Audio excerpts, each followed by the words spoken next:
launched very recently in South Africa. Welcome to the third generation Mercedes B-Class.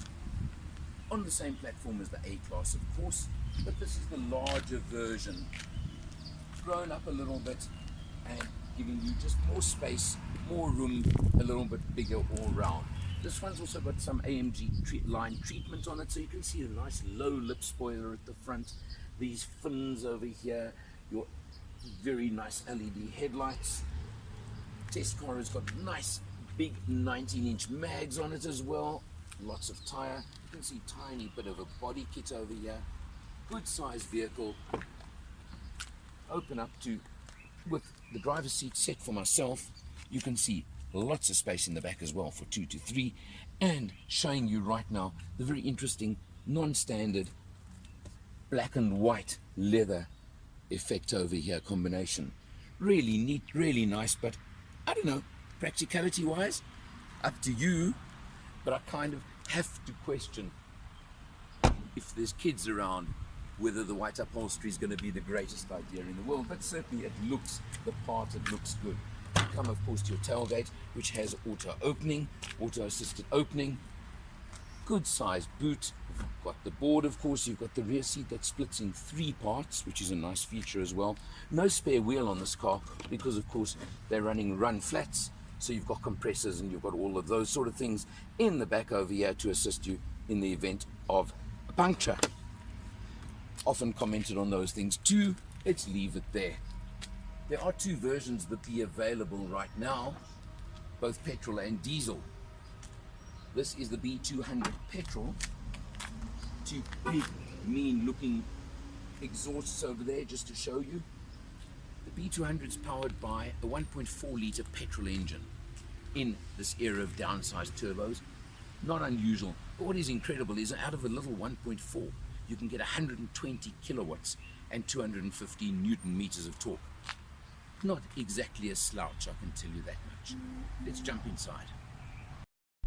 Inside the B-Class, you've got so many features, and I've got to start by stressing not all of them are necessarily standard, but that's Mercedes, and that's the way it is with the slightly more prestigious brands these days. I don't think you'll see it too clearly in this video, but I do have heads-up display in front of me, which will give you navigation, speed, etc., all that information that you can want. Also has the warning for active braking if a car is too close in front of you. Then you've of course got the scrollable, adjustable, can I call it, dash, which is the MBUX system that Mercedes have, and when you just touch on this little scroller over here, you can move through various configurations on the dash, and they are endless, these configurations, so I'm not going to show you too many, but I'm sure you get the idea. We've done 358 kilometers on this test, averaging 7.9 liters per 100 kilometers. You may have noticed, just clicked from 7.8 to 7.9, and mainly again town driving, little open road cruise, but I would say this is pretty much any driver should be able to achieve these figures very, very easily. On this particular car, and I will keep mentioning it, you do have the full electric adjustment for the driver's seat, which is very neat and very useful. You of course have auto headlights, all those sort of features over here. You've got the very typical Mercedes gear shifter over there, which you've just got to get used to. It's standard. And of course flappy paddles over here if you want to engage them and use them on the 7-speed automatic gearbox. You come across to the, again, MBUX non-standard center screen over there, which is showing navigation at the moment, and yet again you can scroll it through hundreds of options, and you can put different things on there. You can spend your life playing over here and using, and of course you do have the "Hey Mercedes, how can I help you?" feature on it as well. And open the sunroof, please. What can I do for you? Open the sunroof, please. I'm opening the roller sunblind on the sliding sunroof. And why I'm opening that in the meantime is to show you also it is a double roof effect on this test car. I'm going to keep saying on this test car. You will notice that. You come back down to the center over here and you'll see you've got these airplane type air vents over here, which really look good, look the part. You've got more in the corners over there as well. You come down to a row of piano key controls over here for ventilation and those kind of items. And then, of course, to the center over here. And here you've got the infotainment controller, which works on a scroller touchpad system, but you've also got the buttons around the sides.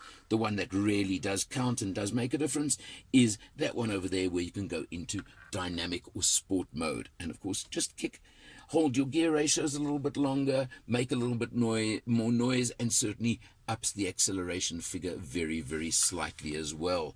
Going back to the dash, you can see you've got the different levels, different tiers, and you've got this metallic type effect over here.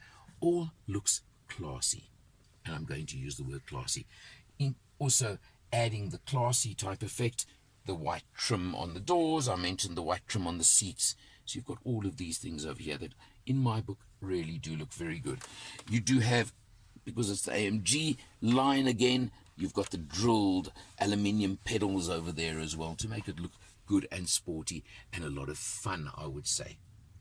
Overall, compared to an A-Class, you've got more space, you've got more room, you've got all of those things. Mechanically, it's identical to the A200. So you've got that. And of course, don't forget the A-Class is the reigning SA car of the year. This is just the next one up in the range. The list price in base spec for the B200 is 526,000 Rand.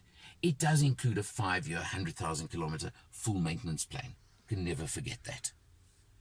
But I keep saying this, and it's not Mercedes. It applies How can I help you? It applies to a lot of similar cars on the market, and that is the fact that when you start speccing your car and you start ticking boxes for extras, every one of them is going to add to the price.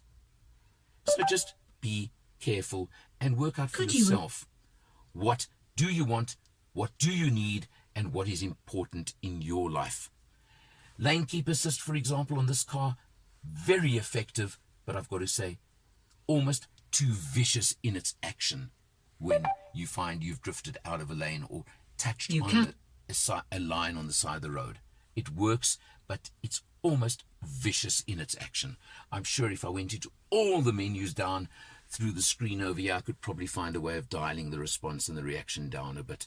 So I'm not going to call that a complaint. It's something I just am aware of. Overall, absolute pleasure to drive. It is a Mercedes. You feel like you're driving a Mercedes in every way. So that is great as well. It works in that respect. Check it out because there are competitors, but it's up to you at the end of the day. You know what you're getting when you get that 3-pointed star badge on the front of the car. For Matters, I'm Eleanor, and I'll see you next time.